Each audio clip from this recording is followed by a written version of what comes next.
अस्सलाम वालेकुम dear students. आज हम शार्ट न्यूमेरिकल्स करेंगे प्रोजेक्टाइल मोशन पे, और ऐसे ऐसे न्यूमेरिकल्स जो बहुत ही कम टाइम में हो जाएं और ख़ास करके हमारी हेल्प करें एमसीक्यूज़ में। जैसे मिसाल के तौर पे, a projectile is launched at an angle of 45 degree, what will be the ratio of its range and height. तो प्रोजेक्टाइल मोशन में रेंज और हाइट का जो रिलेशनशिप है वो होता है 4h अपान टेंजेंट थीटा। अब ये रिलेशनशिप है रेंज और हाइट का। अब अगर प्रोजेक्टाइल को आपने 45 डिग्री पे लॉन्च किया है, तो यहाँ पे हम कहेंगे टेंजेंट 45, तो 4h टेन 45 होगा 1 के बराबर, तो बराबर होगा 4h। यानी अब रिलेशन रेंज और हाइट का हो गया r is equal to 4h, जिसमें रेंज और हाइट का जो रेशो होगा वो होगा 4:1। तो आपने सिर्फ ये वाला फार्मूला याद करना है। या ऐसे ही एक और प्रॉब्लम, क्या projectile is launched at an angle of 30 degree, what will be the ratio of its range and height. तो हमारे यहाँ फार्मूला यही है, range is equal to 4h upon tangent 30। तो रेंज और हाइट का रेशो होगा 4 अपान टेन 30, और टेन 30 की वैल्यू है 1 अपान रेडिकल 3, तो इसका रेशो होगा 4 रेडिकल 3 अपान 1। या जैसे हमारे पास एक और प्रॉब्लम है, a projectile is launched at an angle of theta, it covers a range R. तो थीटा पे हमने इसको लॉन्च किया हुआ है और it covers a range R. What should be its velocity in order to cover the range 4 times. अगर हम चाहते हैं कि इसकी रेंज 4 टाइम्स बढ़ जाए, तो थीटा तो इसकी फ़िक्स है। अब हम इसकी वेलोसिटी कितनी चेंज करें कि इसकी रेंज 4 टाइम्स बढ़ जाए। तो ये रिलेशन में ही आप देख रहे हैं कि अगर आप इसकी वेलोसिटी डबल करेंगे तो रेंज 4 टाइम्स हो सकती है। पर अगर मैं कहूँ मुझे इसकी रेंज 9 टाइम्स बढ़ानी है, वेलोसिटी कितना टाइम्स में बढ़ाऊँ, तो रिलेशन में आप देख रहे हैं कि you will increase its velocity bye 3 times. यानी अगर हम 3 भी नोट करते हैं तो इसका स्क्वायर आएगा 9, और ये 9 टाइम्स रेंज बढ़ जाएगी।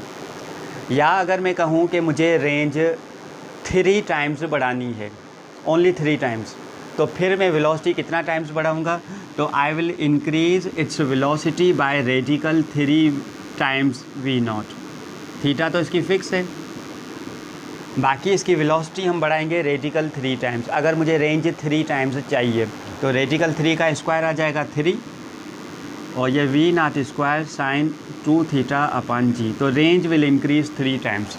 इन द सेम वे अगर मुझे रेंज 5 टाइम्स बढ़ानी है, मैं वेलोसिटी कितना टाइम्स बढ़ाऊँ, तो जितना टाइम्स आपने रेंज बढ़ानी है आप इसकी वेलोसिटी रेडिकल n टाइम्स आप बढ़ाते जाएंगे। ये हो गया इसका जनरल फार्मूला कि अगर आपको रेंज 4 टाइम्स बढ़ानी है, you will increase its velocity bye radical 4 times, जिसको बाद में हम कहेंगे 2 टाइम्स।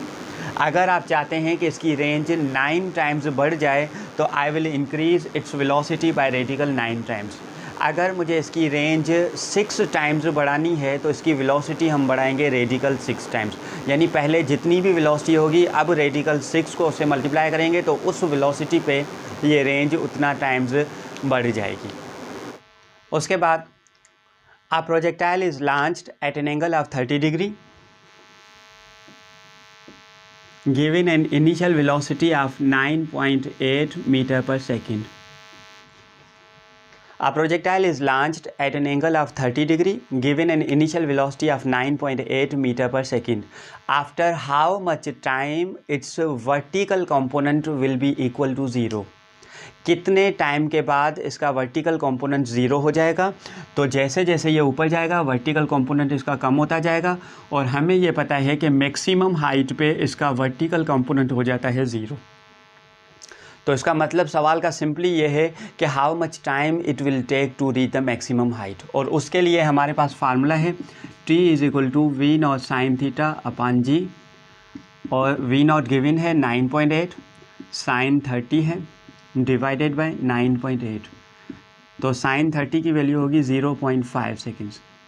तो इसका मतलब after 0.5 seconds its vertical component of velocity will be equal to 0। या एक और प्रॉब्लम है, अ 1 kg ball is thrown at an angle of 30 degree given an initial velocity of 10 meter per second. कितना मास है? 1 kg ball is thrown at an angle of 30 degree at given an initial velocity of 10 meter per second.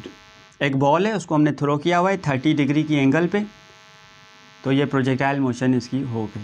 अब सवाल ये है कि what will B it's kinetic energy and potential energy at maximum height. यानी maximum height पे हमने इसकी kinetic energy भी मालूम करनी है और पोटेंशियल एनर्जी भी मालूम करनी है।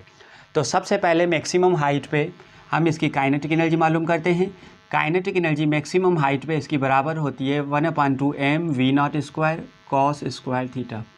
हमारे यहाँ ज़्यादातर स्टूडेंट ये समझते हैं कि प्रोजेक्टाइल मोशन में मैक्सिमम हाइट पे काइनेटिक एनर्जी ज़ीरो होती है, जबकि प्रोजेक्टाइल मोशन में मैक्सिमम हाइट पे काइनेटिक एनर्जी ज़ीरो नहीं होती है, क्योंकि वहाँ पे प्रोजेक्टाइल रुकता नहीं है, उसकी वेलोसिटी ज़ीरो नहीं होती है, ओनली वर्टिकल कंपोनेंट ज़ीरो होता है, जबकि हॉरिजॉन्टल कंपोनेंट स्टिल वहाँ पे होता है।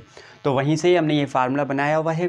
तो मैक्सिमम हाइट पे काइनेटिक एनर्जी इसकी चेक करें, 1/2 m है 1, v0 है 10 और एंगल कितनी है 30 डिग्री, तो cos 30 का स्क्वायर। तो kinetic energy will be equal to 1/2 10 का स्क्वायर 100, cos 30 की वैल्यू है रेडिकल 3/2 इसका स्क्वायर। तो kinetic energy will be equal to 1/2 100 radical 3 का स्क्वायर 3/4। तो यहाँ से हमने इनको करना है सॉल्व, ये हो गया 25 और kinetic energy is equal to 75 divided by 2, तो 37.5 जूल। ये हो गई काइनेटिक एनर्जी मैक्सिमम हाइट पे। In the same way its potential energy will be equal to, maximum height पे पोटेंशियल एनर्जी होती है 1/2 mv0² साइन स्क्वायर थीटा। तो m की वैल्यू हमारे पास 1 है, v0 है हमारे पास 10 साइन 30 है इसका स्क्वायर। तो potential energy is equal to 1/2 100 sine 30 की वैल्यू 1/2 का स्क्वायर है 1/4। तो potential energy will be equal to 25 divided by 2 is equal to 12.5 joule. या एक और सवाल इसमें है कि at what angle a projectile be launched so that at maximum height its kinetic energy और पोटेंशियल एनर्जीज दोनों इक्वल हो जाएं। तो कितनी एंगल पे? हमें पता है कि at maximum height kinetic energy is equal to 1/2 mv0² cos square theta and potential energy is equal to 1/2 mv0² sine square theta. अब ये सवाल में ही दिखाई दे रहा है कि ये दोनों मैक्सिमम हाइट पे बराबर तब हो सकते हैं जब इनके m भी सेम है, v0 भी सेम है, और कौन सी ऐसी एंगल हम रखें कि cos स्क्वायर थीटा का जवाब और साइन स्क्वायर थीटा का जवाब सेम आ जाए। तो वो एक ही एंगल है 45, यानी cos 45 करेंगे तब भी वही वैल्यू मिलेगी और साइन 45 करेंगे तब भी वही वैल्यू मिलेगी। तो हम यहाँ पे क्या कहेंगे कि अगर किसी प्रोजेक्टाइल को हमने 45 डिग्री पे लॉन्च किया है तो मैक्सिमम हाइट पे इसकी काइनेटिक एनर्जी और पोटेंशियल एनर्जी दोनों बराबर होंगे। या क्या और सवाल इसका, क्या a projectile is launched at an angle of 30 degree and given an initial velocity of 19.6 meter per second. After how much time its vertical component will be equal to half of its maximum? कितने time के बाद vertical component maximum के half हो जाएगा, यानी how much time its vertical component will be equal to half of its maximum. तो हमारे यहाँ वी वाई बराबर होता है v0 y माइनस GT। ऊपर जा रहा है प्रोजेक्टाइल, जिसमें वी वाई किसके बराबर हो, v0 y/2 is equal to v0 y minus GT। इसमें हमें टाइम मालूम करना है, तो GT इस साइड पे आ जाएगा और ये v0 y minus v0 y/2। तो GT इज़ इक्वल टू, इसमें से बाकी एक हाफ बचा, तो time is equal to v0 y upon 2g।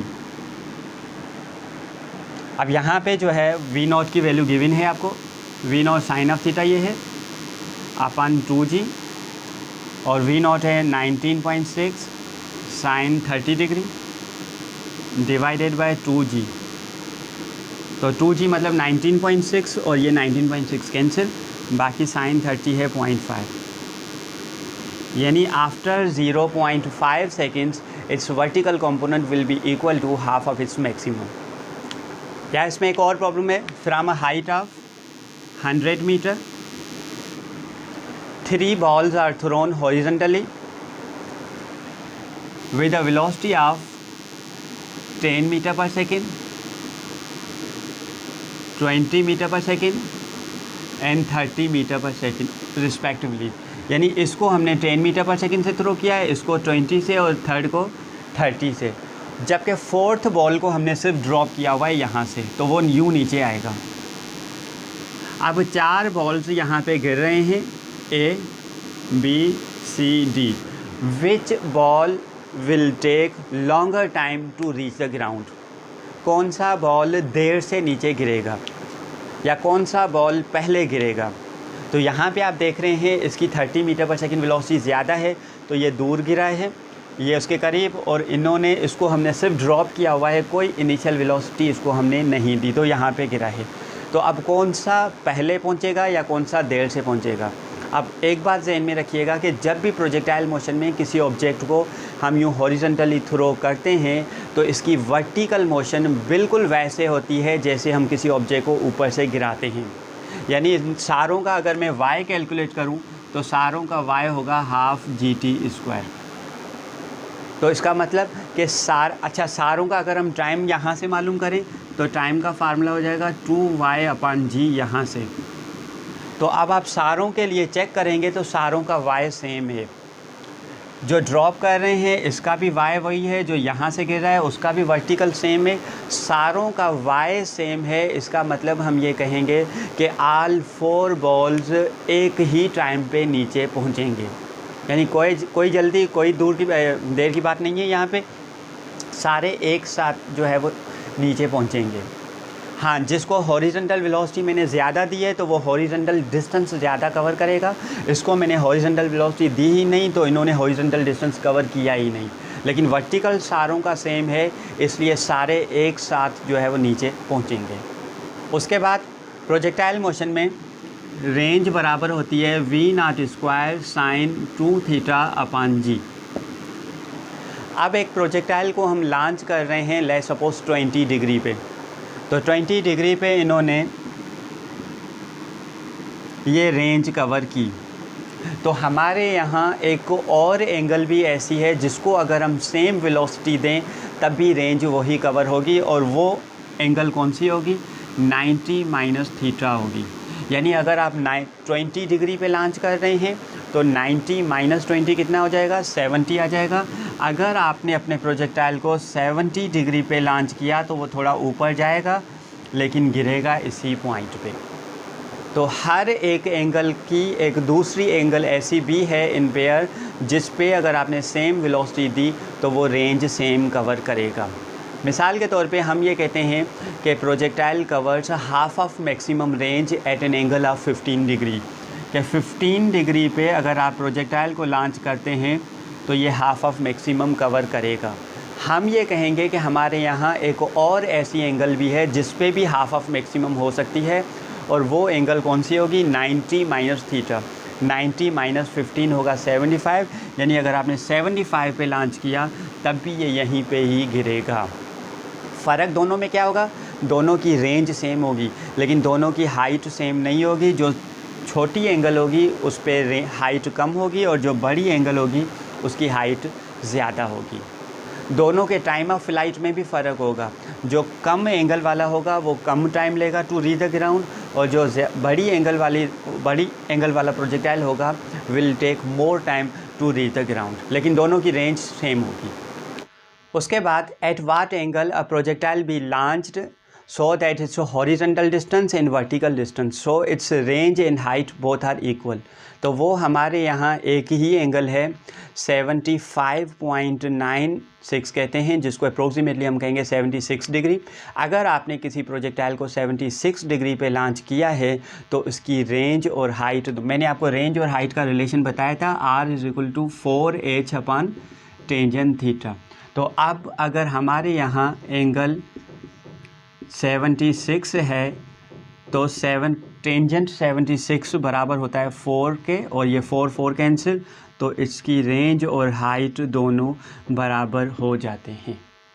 के बाद हम ये कहते हैं कि प्रोजेक्टाइल को जब हम इनिशियल वेलोसिटी देते हैं तो जैसे जैसे ये ऊपर जाता है इसकी हॉरिजॉन्टल वेलोसिटी कंपोनेंट सेम होता है, जबकि वर्टिकल कंपोनेंट वेलोसिटी डिक्रीज़ होते होते मैक्सिमम हाइट पे वर्टिकल कंपोनेंट 0 हो जाता है। उसके बाद जैसे जैसे नीचे आता है तो again vertical component of velocity increase होता जाता है। अब यह है कि what will be the maximum velocity of a projectile, मतलब यूँ हम कहें कि at what position velocity of the projectile is maximum. तो हम ये यहाँ पे कहेंगे कि जब ये प्रोजेक्ट होता है तो उस टाइम पे इसकी वेलोसिटी मैक्सिमम होती है, और उसके बाद जब ये लैंड करता है नीचे तब भी इसकी वेलोसिटी मैक्सिमम होती है। तो हम क्या कहेंगे कि at the point of projection and at the point of landing इसकी वेलोसिटी मैक्सिमम होगी। मैंने आज एक्सरसाइज के न्यूमेरिकल्स को टच नहीं किया है क्योंकि एक्सरसाइज के न्यूमेरिकल्स पे हमने एक अलग से वीडियो बनाई है, वो आपने देखी होगी, वरना उसका लिंक मैं डिस्क्रिप्शन में दे दूंगा। और बाकी भी ऐसे बहुत सारे न्यूमेरिकल्स हैं जिनको अगली वीडियोस में इंशाल्लाह ताला हम शो करेंगे।